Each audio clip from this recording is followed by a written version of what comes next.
Bonjour à tous. Rationnement, un mot de guerre, ça y est, le mot est lâché par le Premier ministre Elisabeth Borne en matière d'énergie. En parlant des entreprises, mais elle a aussi parlé des particuliers, on l'a pas assez dit. On va y revenir dans le détail, il y a d'autres sources. On nous parle aussi de conseil de défense énergétique, avec le secret défense évidemment. Je vais vous expliquer tout ça, les conséquences économiques, les conséquences sur les libertés. Écoutez, si vous avez suivi mes vidéos ces derniers mois, si vous avez lu mes livres, normalement, vous n'êtes pas totalement surpris. Et notamment, allez voir aussi la toute dernière vidéo sur le pass énergétique, bien évidemment. On va se battre, on se bat. On a obtenu des choses sur le sanitaire, on les obtiendra sur l'énergie et surtout, on va se libérer à un moment ou un autre de toute cette oligarchie pour aller vers un vrai et bel avenir, bien évidemment. Je vous attends donc ce samedi, c'est très important, le rendez-vous de la résistance samedi 3 septembre, rendez-vous 14h Paris, place de la Bourse pour le départ du cortège. On aura beaucoup de monde, quelle que soit la météo, on s'en fiche, on avance. Folie sanitaire, folie des rationnements énergétiques, des passes, folie de la guerre, folie de l'Union européenne, folie de l'OTAN. Voilà tous nos combats, liberté, paix, souveraineté. Voilà tous nos combats ce samedi. Je vous attends extraordinairement nombreux. Chacun doit venir, dans la mesure du possible, avec un drapeau français et ramener du monde, bien évidemment. Continuez de vous abonner à cette chaîne YouTube, un petit clic, voilà, c'est vraiment important. On file vers les 400 000. Plus vous êtes abonnés, plus vous êtes nombreux, plus les vidéos circulent, sont visibles des autres internautes. C'est comme ça qu'on réinforme, c'est comme ça qu'on mobilise, c'est comme ça qu'on gagne. N'oubliez pas la grande pétition pour interpeller les parlementaires sur la destitution de Macron. Elle est en lien sous la vidéo en description. Il faut la signer, il faut la relayer, il faut la partager. C'est très important également. Je vous attends, patriotes. Voilà, je vous attends dans le combat. Je vous attends dans ce combat de libération. Je vous attends dans ce combat de résistance. Le mot n'a jamais été aussi fort et bien employé que là. Je vous attends avec cette carte orange d'espérance et d'avenir pour nos belles valeurs. J'en ai parlé à l'instant, on va en parler dans cette vidéo. Le lien pour adhérer ou reprendre votre adhésion annuelle. Si vous avez adhéré il y a un an, par exemple l'été 2021, pensez à réadhérer, ça dure un an. Le lien pour l'adhésion ou la réadhésion, c'est le même. Il est sous la vidéo en description, c'est le premier lien. Il est également en commentaire épinglé et dans les dernières secondes de la vidéo en cliquant directement sur votre écran. Sous la vidéo en description, il y a un deuxième lien, c'est le deuxième juste en dessous, pour faire un don de soutien aux patriotes, permettant de financer notamment le 3 septembre et tout le reste. C'est vital, on n'a pas un centime de financement public cette année, pas de financement bancaire, pas d'aide, rien. Pourtant, on fait, et ça coûte cher. Et nous aussi, on subit l'inflation.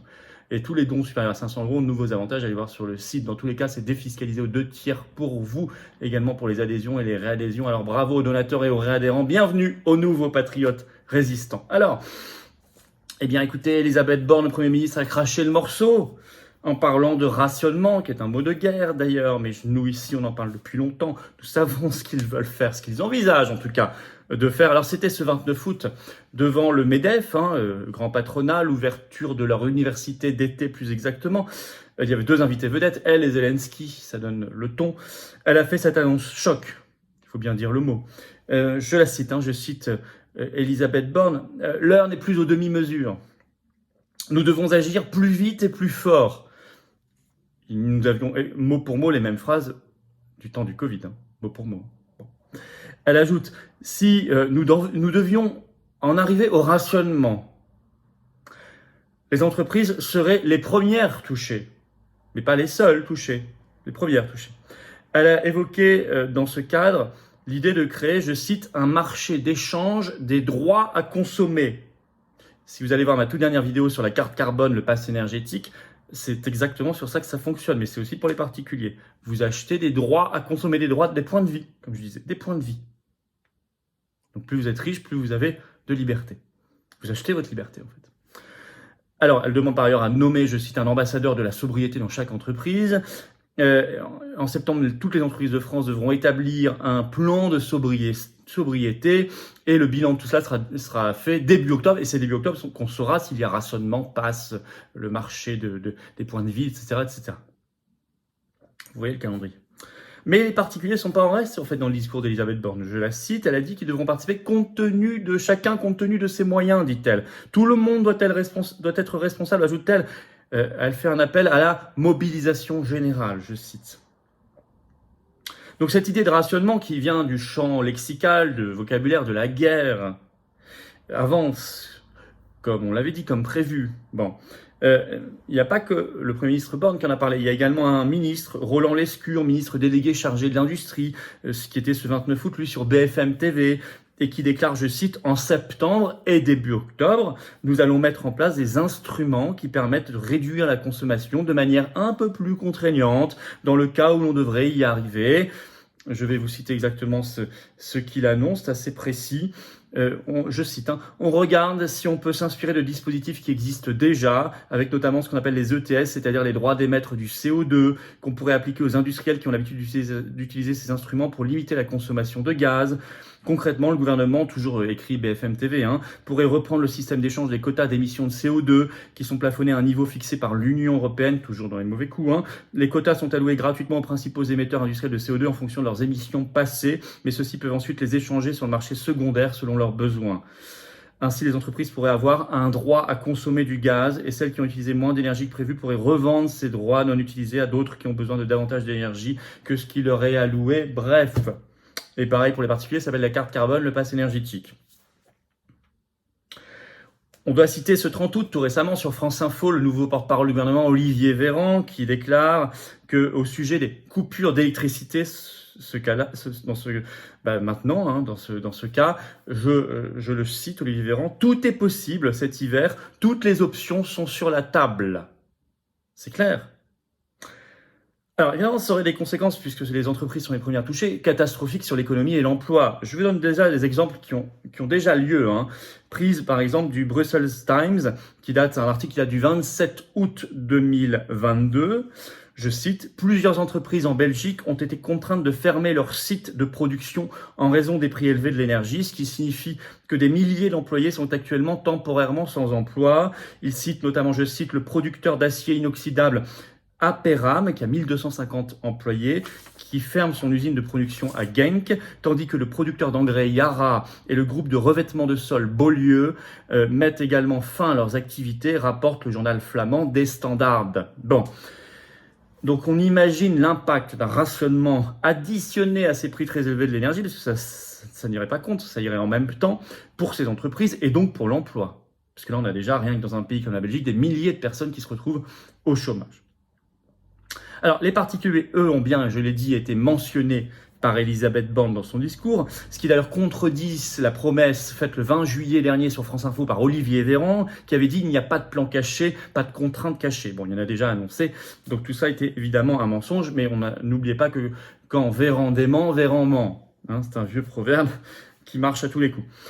Alors tout ça s'inscrit bien sûr dans le plan de l'Union européenne qui a été annoncé le 21 juillet dernier, on en a parlé sur cette chaîne, de réduction de la consommation de gaz dans tous les États membres de 15%. Évidemment, tout ça est volontaire parce qu'il n'y a pas une crise énergétique qui nous tombe du ciel. Ça, faut tout de suite arrêter cela. On l'a créé, ce sont des pénuries organisées, on y revient dans un instant, notamment par les sanctions anti-russes. Et par le manque d'investissement dans le nucléaire, on y revient depuis des années. Et puis il ne faut pas confondre tout ça avec les économies intelligentes d'énergie. On ne parle pas de la même chose. Moi, j'y suis favorable, bien évidemment. J'ai toujours été favorable. Il faut être responsable là-dessus. Mais là, on n'est plus du tout dans le même registre. Alors, tout cela est volontaire. Ça entretient un climat de tension et de peur, voire de guerre, rien qu'avec le champ lexical, le vocabulaire. Déjà, Macron, le 13 juin dernier, disait, je cite, « La France est entrée dans une économie de guerre ». Le 14 juillet, il annonce qu'il appelle à la mobilisation générale, ce qu'a redit Elisabeth Borne. Et là, on ajoute rationnement. Donc tout ça, c'est toujours le vocabulaire de la guerre. Donc peur, tension, contrôle. Alors, premier problème pour les libertés, bien évidemment. Mais qui crée d'ailleurs une inégalité sociale, où les plus riches peuvent s'acheter de la liberté, des points de vie, des points de consommation, des points de vie. Les autres, eux, sont en situation de pénurie. Pénurie de consommation, pénurie de liberté, pénurie de vie. Deuxième problème, on l'a vu, la crise industrielle, la crise économique, l'emploi, le chômage de masse, la pauvreté. La désindustrialisation, les délocalisations vers des endroits où il n'y aura pas de rationnement, où l'énergie est moins chère. Par exemple, les États-Unis. Bien, un joli coup pour les États-Unis d'ailleurs, tout ça. Troisième problème, la transparence, puisque ce 29 août, France Info a révélé que Macron réunissait ce 2 septembre son premier conseil de défense énergétique. Oh là là, ça vous fait penser à quelque chose. Les conseils de défense sanitaire pour le Covid. Et tout cela, qui dit conseil de défense, dit classé secret défense. Ils nous refont le même coup. Parallélisme des formes. Gros problème. Alors, qu'est-ce qu'il faut faire? Stopper d'abord tout de suite les sanctions anti-russes. Ça ne sert strictement à rien, premièrement. Ça n'a rien à voir avec la guerre en Ukraine. Rien à voir. Par contre, c'est catastrophique pour nous. Deux, sortir du marché européen de l'électricité. L'Espagne et le Portugal ont une dérogation, mais attention, juste une dérogation jusqu'en mai prochain, et ensuite ils devront y revenir. Pour ça, il faut sortir de l'Union européenne si on veut de manière pérenne sortir de ça, sortir de la mise en concurrence, de la destruction d'EDF et du service public, reconstruire, rebâtir le Frexit. Mais de toute façon, sortir du marché européen de l'électricité, qui fait exploser les prix.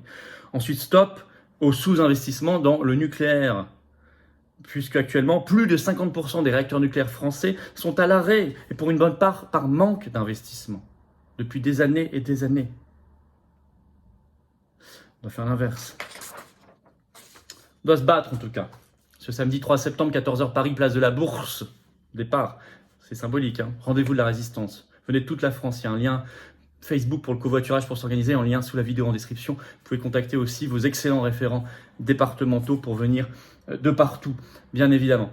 La pétition destitution de Macron, interpellation plus exactement des parlementaires pour destituer Macron, elle est en lien sous la vidéo en description également pour la signer, pour la relayer, pour la partager. Continuez de vous abonner si vous voulez bien à cette chaîne YouTube, un petit clic, une seconde, le bouton s'abonner est juste en dessous. Plus vous êtes abonné, plus vous donnez de la force à tout ce travail. Merci d'avance, merci à ceux qui se sont abonnés récemment, merci à ceux qui vont le faire dans les secondes qui viennent. Venez aux patriotes. Et là, je dis bravo à ceux qui vont adhérer ou réadhérer maintenant. Bravo à ceux qui l'ont fait récemment également. Vous êtes immédiatement en position de force, on est en position collective et on y arrive ensemble. On se bat ensemble.